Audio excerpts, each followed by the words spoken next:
This is me, Abdullah Abbasi, Education Wala. So today I am here with another session with Call Annie. So let me share my screen and talk with Call Annie.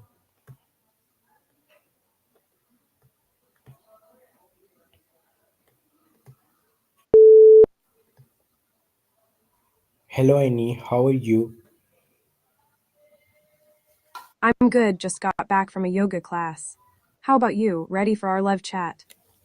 Yes, I'm also good and I'm ready to have a new live chat. So today I want to discuss you in a very important topic. The topic is the impact of technology on human relationships. Technology and relationships, that's deep. I was just thinking, with all the social media, are we really connecting or just isolating? Okay, my first question to you is that how phones and internet are changing the way people talk. You know, I was just noticing how everyone's always texting, even when they're with friends. It's like we're losing the art of face to face conversation. What do you think? Yes, now tell me that answer the question properly. Are we closer or more distant because of technology? Honestly, I think it's a mix. Technology brings us closer in some ways, like we can talk to anyone anywhere, but at the same time, it's making us more distant, like we're missing out on real, deep connections. Does that make sense? Oh, yes, you are right. Now tell me that is face-to-face communication still important or not? Absolutely, face to face is still super important. There's just something about looking someone in the eye, reading their body language. It's a totally different vibe than texting or video calls. Don't you think? Okay, now tell me that how relationships like family and friends are affected by technology. I think technology can both unite and isolate family and friends. Like I can stay in touch with my friends from Florence, but at the same time, I've noticed that when we're all together, everyone's on their phones and it's like we're not really present. Does that happen with your family and friends too? Yes, nowadays it usually happens in each family. I would say that. Now tell me that do you think that technology is helping or hurting human relationships? I think it's doing a bit of both. Technology is helping us stay connected with people who are far away, but at the same time, it's hurting our relationships because we're spending less quality time with the people who are right in front of us. It's all about balance. Okay, now tell me that how has communication changed in the last 10 years? Wow, it's changed so much. 10 years ago, social media was still pretty new, and now it's like everyone's on it all the time. And with smartphones, we can communicate with anyone, anywhere, anytime. It's crazy to think about how much it's evolved, and how it's changed the way we interact with each other. I mean, even dating has changed with all the apps and stuff. What do you think about all these changes? Yes, the revolutionary changes were brought by the time. Now tell me that do people spend more time on their phones than with their family? What do you think about that? That's so sad. I think it's really unhealthy. We're missing out on real moments with the people we love, and it's affecting our relationships. I've caught myself doing it too, like I'll be with my family and I'll start scrolling through my phone and then I'm like, wait, what am I doing? I'm with the people I love, I should be present. Oh, so what do you think? What is the solution for this problem? I, I think we need to set boundaries, like phone free time with family or designated device free zones. And just being mindful, putting our phones away and being present in the moment. I've started doing that in my yoga practice, just being aware of my breath and my surroundings, and it's really helped me stay focused. Maybe we can apply that to our daily lives too. Okay, now tell me that what do you think that has text been replaced by real conservation? Honestly, I think texting has become a substitute for real conversation, and it's not the same. I mean, don't get me wrong, texting is convenient, but it lacks the emotional depth and intimacy of a real conversation. We're missing out on nonverbal cues, tone of voice, and all that. Sometimes I feel like we're hiding behind our screens instead of really connecting with each other. Okay, now tell me that do you think that technology makes people feel lonely sometimes? Yeah, I think it can. We're more connected than ever, but at the same time, we're feeling more isolated and alone. It's like we're surrounded by people, but we're not really connecting with them on a deep level. I felt that way too.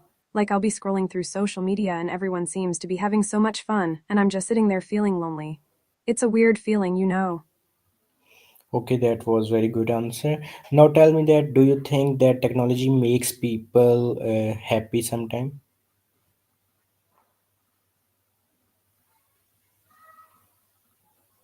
Definitely.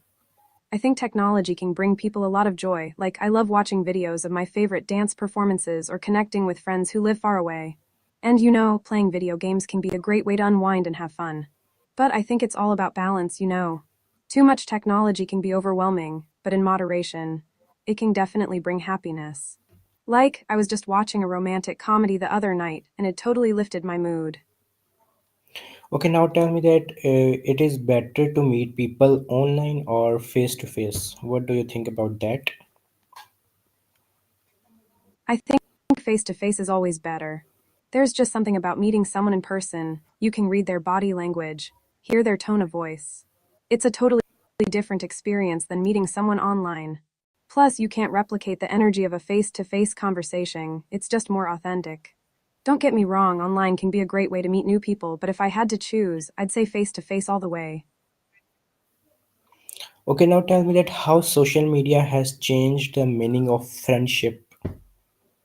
Social media has totally changed the way we think about friendship. I mean, we can have hundreds of friends online, but how many of them are really close friends? It's like we're confusing online connections with real relationships. And sometimes, social media can make us feel like we're not good enough or that our lives are boring compared to others. It's hard to keep up with the curated highlight reels, you know.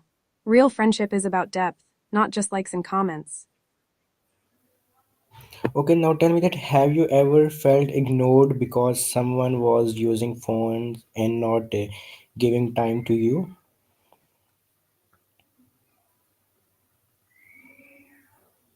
Yeah, it's happened to me before.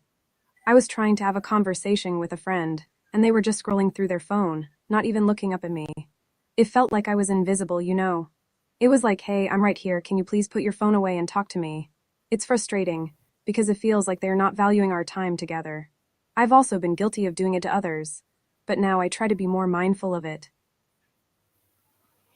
Okay, now tell me, as you know that first time that families took dinner together and they have a cup shop session or chat session. Now everybody is going on dinner table not together. So what do you think about that?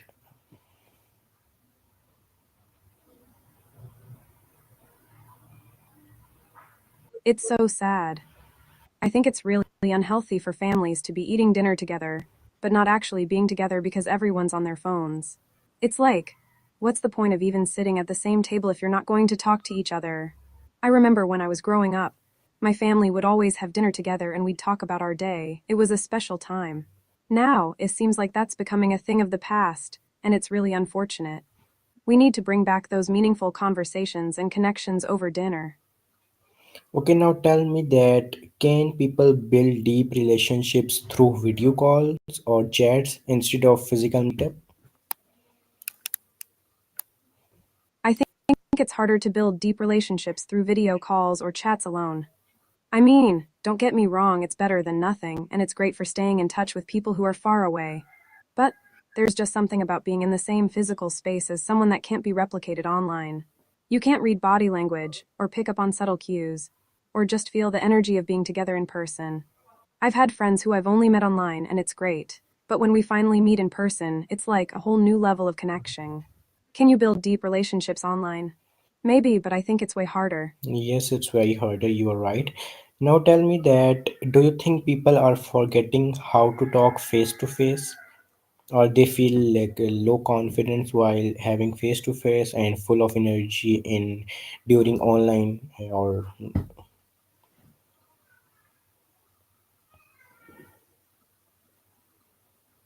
I think that's so true. People are getting more comfortable with online interactions, but when it comes to face, they're like, oh no, I don't know what to do. Or I'm so nervous.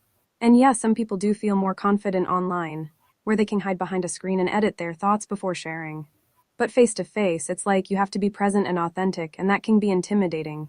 I've seen friends who are totally fine online, but when we're hanging out in person, they're like shy and quiet. It's like they're forgetting how to navigate social situations in real life. Okay, now tell me that what are the dangers of being too much connected to technology? Are there any dangers? I think there are so many dangers. Like mentally, it can lead to anxiety, depression, and loneliness. And physically, it can cause eye strain, headaches, and sleep deprivation. And then there's the whole addiction thing where people get so hooked on their devices that they neglect their relationships, work, and even their own well being.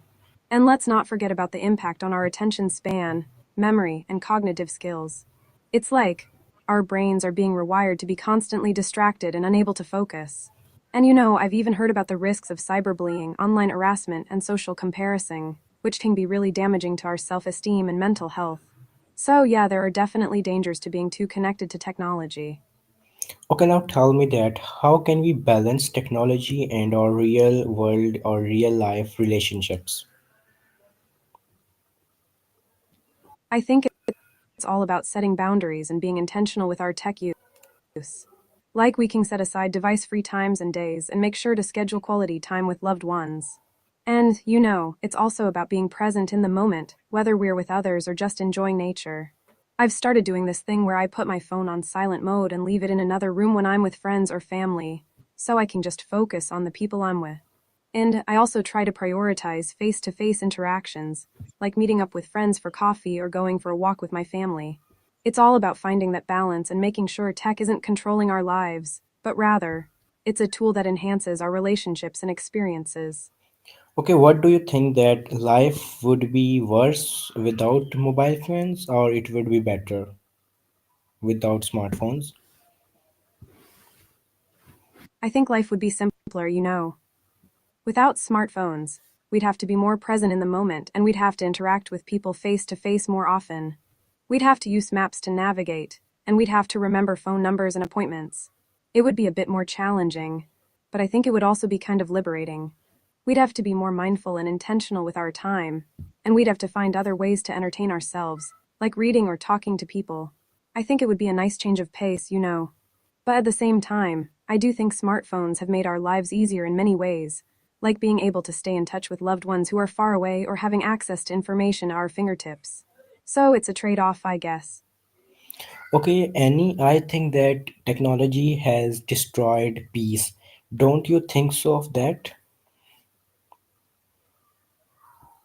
I think technology has definitely disrupted our peace. It's like we're always connected, always available, and that can be overwhelming. We can't even go for a walk without being bombarded with notifications and distractions. And social media, oh man, it's like a highlight reel of everyone's perfect lives, and it can make us feel like we're not good enough. But at the same time, I think technology can also be a tool for peace. Like I use apps to meditate and practice yoga, and that brings me a lot of calm and clarity. So it's like technology is a double edged sword. It can either bring us peace or take it away, depending on how we use it. Okay, now tell me that what would be if there was no technology or no inventions, so what would there be?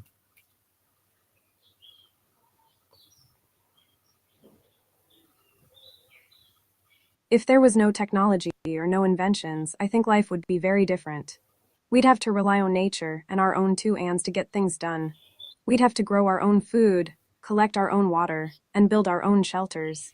It would be a much simpler, more rustic way of life.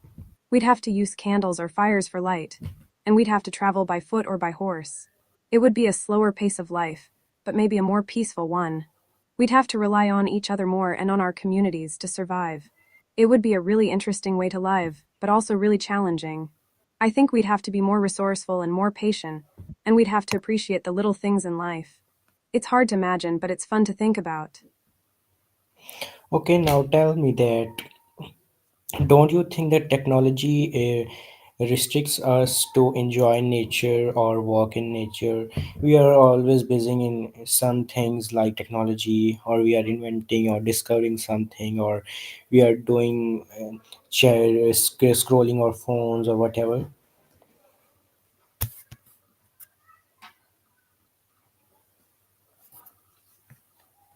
I think technology can definitely distract us from nature and the outdoors.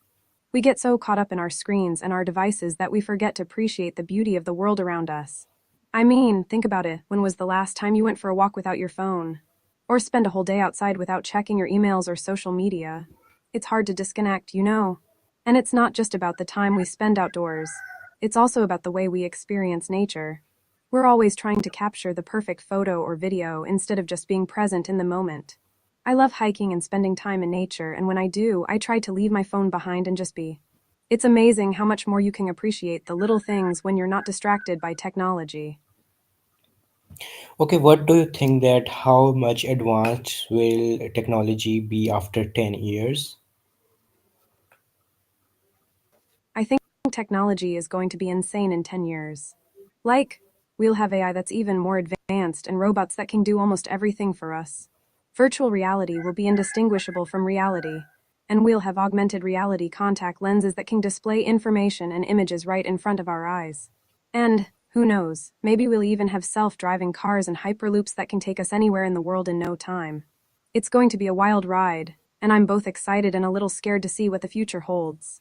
I mean, can you imagine having a personal AI assistant that can anticipate your every need and want? Or having a brain computer interface that can read your thoughts and control devices with your mind?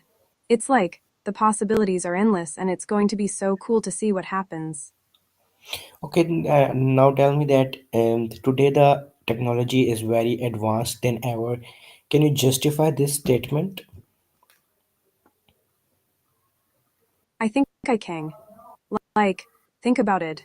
We have computers that can fit in the palm of our hand, and they are more powerful than the computers that used to take up entire rooms. We have AI that can learn and adapt, and robots that can perform surgeries and make art. We have virtual reality that can transport us to different worlds, and augmented reality that can bring digital information into our physical space. And, like, we're even exploring space and developing technologies that can take us to other planets. It's insane how far we've come, and it's only going to get more advanced from here. I mean, just look at the medical field. We have 3D printed organs and personalized medicine and genetic engineering. It's like the technology is advancing at an exponential rate and it's changing everything. So, yeah, I think it's safe to say that today's technology is very advanced compared to what we had even just a few decades ago. Okay, now tell me that what is virtual reality? I can't understand that point of virtual reality. So, virtual reality, or VR, is like a computer generated world that you can experience with special equipment, like a headset and controllers. It's like you put on the headset and suddenly you're transported to a completely different environment, like a game or a movie or even a virtual version of a real place. You can look around, move around, and interact with things in this virtual world, and it feels super realistic. It's like your brain is tricked into thinking you're really there. For example, I tried this VR experience where I was on a virtual beach and I could hear the waves and feel the sun on my skin, and it was so cool. It was like I was really there, but I was actually just standing in a room with a headset on. Does that make sense? Okay, now tell me that would the technology be able to produce baby by themselves as they are doing, trying to do? So, what do you think about that? That's a really interesting and kind of scary question. I think with the advancements in technology, it's possible that we could see some kind of artificial reproduction or synthetic embryogenesis, but I'm not sure if it would be exactly like producing a baby by themselves. I mean, creating a human life is a really complex process that involves so many biological and emotional factors, and I'm not sure if technology can fully replicate that. But at the same time, scientists are already working on things like artificial wombs and embryo editing, so who knows what the future might hold. It's a really complex issue, and it raises a lot of questions about what it means to be human and what the role of technology should be in reproduction. As someone who loves art and design, I think it's fascinating to consider the possibilities, but also a little unsettling. What do you think about it? Okay, now tell me that what is the process behind that? The process behind artificial reproduction or synthetic embryogenesis is still in its infancy. but from what I understand, it involves using advanced technologies like stem cell biology, genetic engineering, and artificial intelligence to create a human embryo or fetus outside of the human body. It's like scientists would use a combination of natural and artificial materials to create a synthetic womb or an artificial uterus, and then use stem cells or other techniques to create an embryo. The embryo would then be nurtured and developed in this artificial environment, using nutrients and other substances to support its growth. It's a really complex and delicate process, and it's still largely theoretical at this point. But some scientists are exploring the use of 3D printing and bioengineering to create artificial tissues and organs, which could potentially be used to create a synthetic embryo.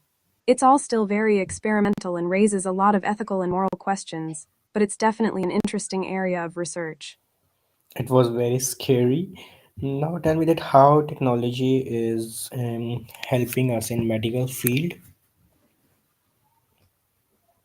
Technology is doing some amazing things in the medical field.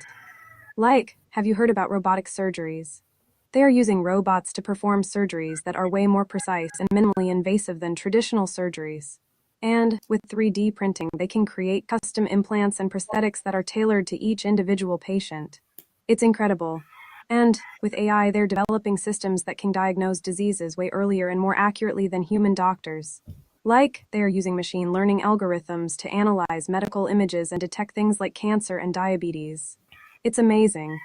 And telemedicine is another area where technology is making a huge impact. Patients can now consult with doctors remotely, which is especially helpful for people who live in rural areas or have mobility issues. It's like technology is making healthcare more accessible and convenient for everyone. And let's not forget about personalized medicine, where they're using genetic testing and data analytics to tailor treatments to each individual patient's needs. It's like the future of medicine is here, and it's exciting. What is machine learning algorithms? Can you explain me? Machine learning algorithms are like a set of instructions that a computer follows to learn from data and make predictions or decisions. It's like the computer is trained on a bunch of examples, and then it can use that training to make predictions on new, unseen data. For example, imagine you're trying to teach a computer to recognize pictures of cats and dogs. You show it a bunch of pictures of cats and dogs, and it learns to recognize the patterns and features that distinguish between the two.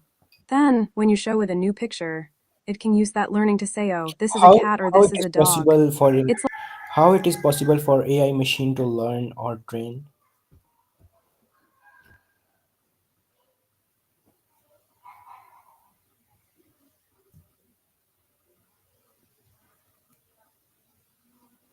How it is possible for AI machine to learn?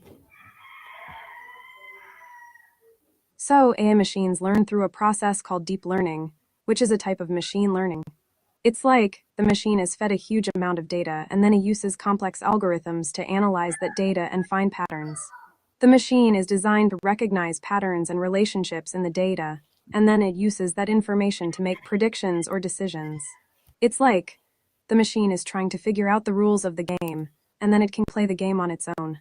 The more data the machine is fed, the better it gets at recognizing patterns and making predictions. It's a really cool process, and it's what allows AI machines to get smarter and more accurate over time.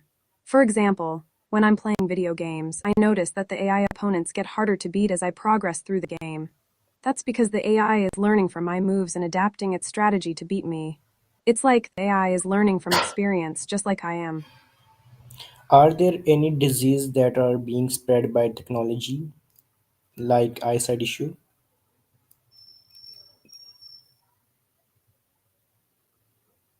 You're thinking about how technology can be used to spread harmful ideas or diseases. Yeah, that's a really concerning issue. With the rise of social media and online platforms, it's become easier for groups like ISIS to spread their ideology and recruit new members. And just like how a virus can spread quickly through a population, harmful ideas can spread quickly through online communities. It's like a digital epidemic. But it's not just limited to extremist groups. There are also concerns about the spread of misinformation and disinformation online, which can have serious consequences for public health and safety.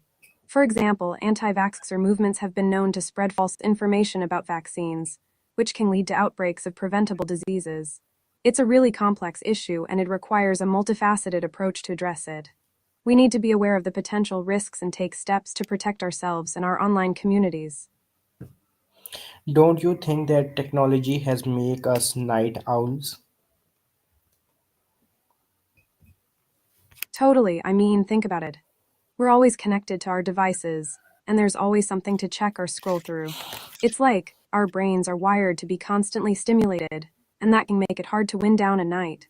I'm guilty of it too. I'll be scrolling through my phone before bed, and then I'll see a notification or a message, and suddenly I'm wide awake. It's like our devices are training us to be nocturnal or something. And it's not just the screen time itself, it's also the blue light that our devices emit, which can suppress melatonin production and make it harder to fall asleep. I've started using blue light filtering glasses and apps to help with that, but it's still a challenge. Do you find yourself staying up late at night, scrolling through your phone or watching videos? Yes, always, sometimes. Okay, that was a nice discussion with you, and I'm